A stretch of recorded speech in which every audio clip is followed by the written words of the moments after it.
So good afternoon po mga ka-BJ. Andito po tayo sa tapat mismo ng gate ng Senado. Ha? Ay, kausap po si Sir kanina po. Ayos-ayos lang sa amin.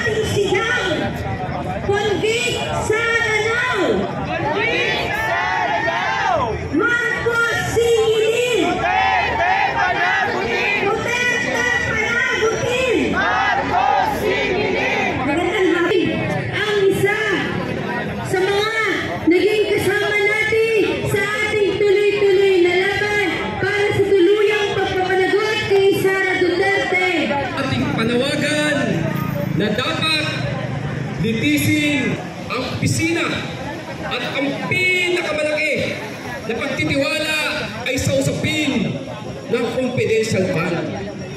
Pero sinira niya ang tiwala na ito. Lumabag siya sa mga tuntunin sa batas na kung saan, kung paano gagamitin ng wasto ang confidential fund. Ang kanyang hindi may paliwanag at mismo sa kanilang ahensya ng reaksyonaryong gobyerno na 112.5 million ay napakahalaga sa aming lahat, lalo sa aming mga maras. Kanina umaga nandito ako. Kanina umaga nandito ay tumatamas sa matinding kahirapan, bunga ng mga sayang-sayang problema na ang may kagawaan ng mga nagkakasasawag sa kukulan. Lubog ang aming mga komunidad. Walang tulong mula sa gobyerno habang may mga ganito tayong mga nararanasan na pagnanakaw sa kabalang bayan. Ang nakakalungkot, nagsasabwatan ang Senado, si Bongbong Marcos, ang Supreme Court para iligtas itong si Sara Duterte. Natatandaan po ba natin noong SONA, sabi ni BBM, hindi niya paliligtasin ang mga tiwali, bagamat pangunahin ng tinukoy yung DPWA sa flood control. So, pero eto, tayo kita natin na bawang kasinungalingan lamang ang kanyang sinasabi sa kanyang SONA dahil ang tiwali yan mismo sa Malacanang. Ito pa pala, nasa gate mismo naka-pwesto mga ito mga ka-BJ. Nasa gate mismo ng Senado po mga ka-BJ. Wala siyang intensyon. Ang Senado mismo, si Chis Escudero, yung akaso ni Sara Duterte, habang sila, mga nakapagtapos, abogado, sila pa itong lumalabagan mukhang hindi alam. Sinasabi nila lagi, ang gusto daw ng impeachment ay mga galit kay Sara Duterte. Natural, pagmalaki natin yun, dahil ang kahulugan noon ay galit tayo sa magnanakaw. At ang ayaw ng impeachment ay gustong-gusto sa mga magnanakaw at walang iba yan, kundi mismo ang reaksyonaryong gobyerno, si Bongbong Marcos at si Chis Escudero. Ano ba ito si Chis? Parang palaman na lang ito sa sila mismo. Labas muna. Labas muna tayo at makulong tayo dyan. Marami mga pulis po nakaharang. Oh. At alam po nila mismo yung mga nagrarally po mga ka-BJ. Ang sakit sa taong bahay na ginagawa niya sa Senator Escudero. Hindi ako nag-iimbas pero mag-iimbas. Kung mga polis na tayo, halata-halata, supportado sa mga magnanakaw, ginugulo tayo, nagsasalita tayo dito. Kitang-kita mo, walang kahihiyan. Alam niyo po ba, talaga naman mga polis, ang training yan, tinatanggal ng kahihiyan, inaalisan, hindi kasununit ang pagkatao, tinatanggal yan. Para pagka ng mga mamamayan, ng mga bayan, ng mga mawalan, para sa mga pilihan, hindi sila matitinan.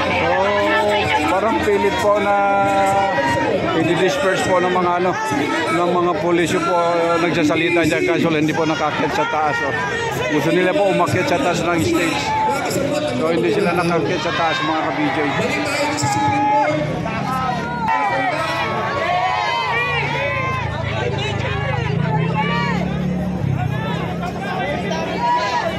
the sovereign Filipino peoples. Yung sinasabi po sa ating saligang batas. Ibig sabihin, mas makapangyarihan tayo sa Senado, sa Supreme Court, ang taong bayan. Kaya ipinapaalala sa atin na konstitusyon. Ngayon ay lumalaban para sa pagpapatuloy ng ating programa. Nasaan ang mga kasama nating kababaihan dito sa hanay natin ngayon sa harap ng Senado? Ngayong araw, kasama natin ang iba't ibang sektor ng ating lipunan at para sa susunod nating tagapagsalita, tinatawagan natin si Flora Santos mula sa Oriang. Convict! Convict! Convict sa Ranay!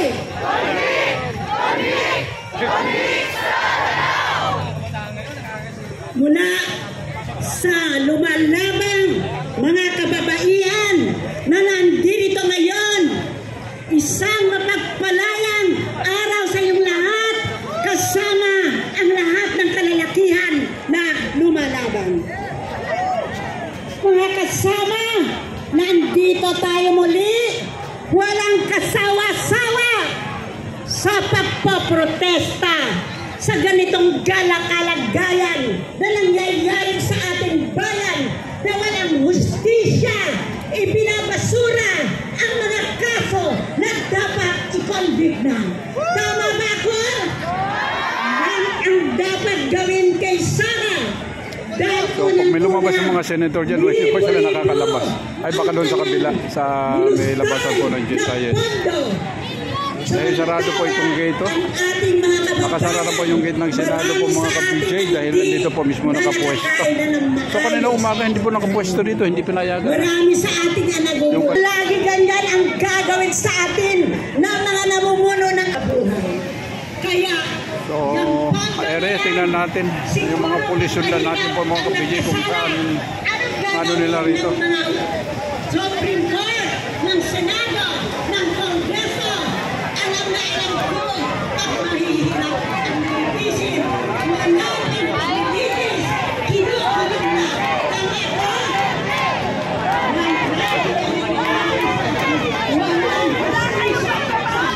Ito pala ito dumarating.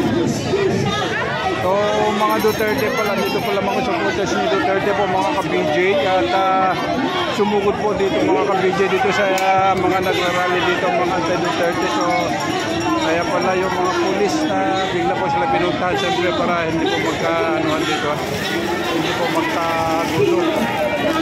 Ayan.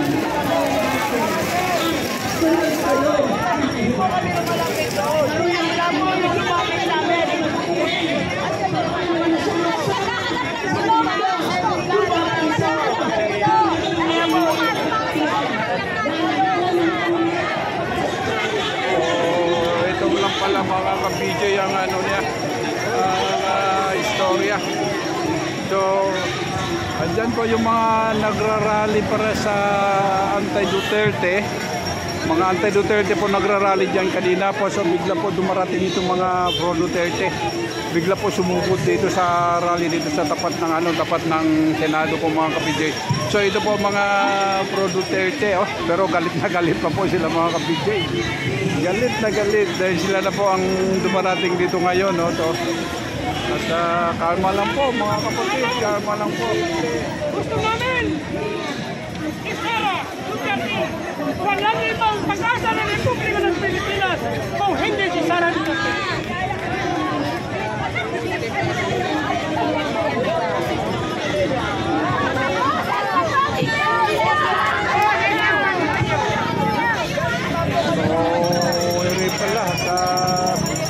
Ang karamihan pala dito, puros mga kapatid pala natin ito, mga taga-Binda daw po mga ka-PJ.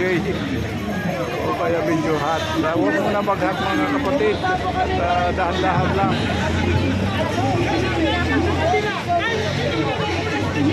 Nandiyan sila. Alam niya. Amin, gusto namin yung katotohanan. Gusto namin yung Constitution sa Pilipinas. Nandiyan yung Supreme Court. Bakit hindi na ganyan?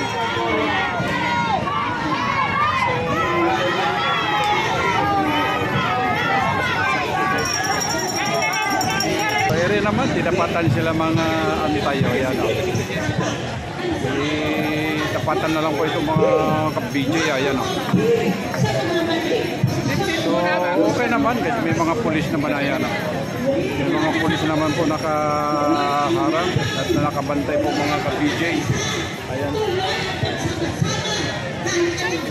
Ganito na po, ayan o, mga pulis po, mga ka-BJ, yan po ang namagitan po sa kanila po mga ka-BJ, ayan o. Ganito lang po talaga dito sa atin, sa Pilipinas.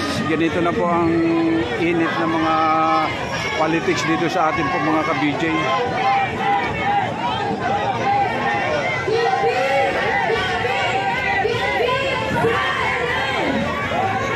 Ang hiyaw dito sa kabila, Duterte. Ang hiyaw naman dito kabila, Convict Sara na. Ganun talaga yan, ganyan na.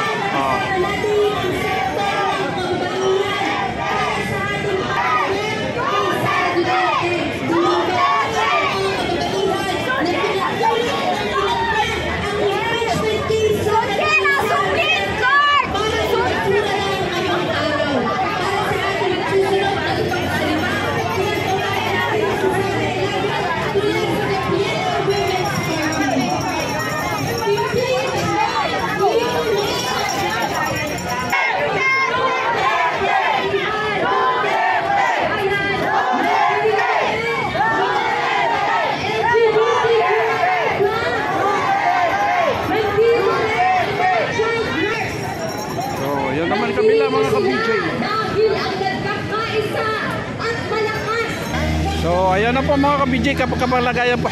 So ito na po ang kalagayan dito sa ating ngayon mga ka-BJ.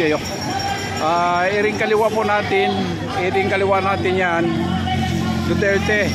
So ito, kanan po natin naman anti-Duterte. Anti-Duterte, pro-Duterte po mga ka-BJ. So buti po nung pagdating ng mga pro-Duterte kanina, napansin sila kagad ng mga pulis. So kaya naharang sila kagad hanggang doon na. So ayun, hinarap naman po sila na yan, no? Humarap na po sa kanila yung mga anti-Duterte po mga BJ. So sa ulitin po natin, ganito talaga. Mabuti hindi po napagsipang abot to. Buti hindi po nakapagsipang abot to mga ka-BJ.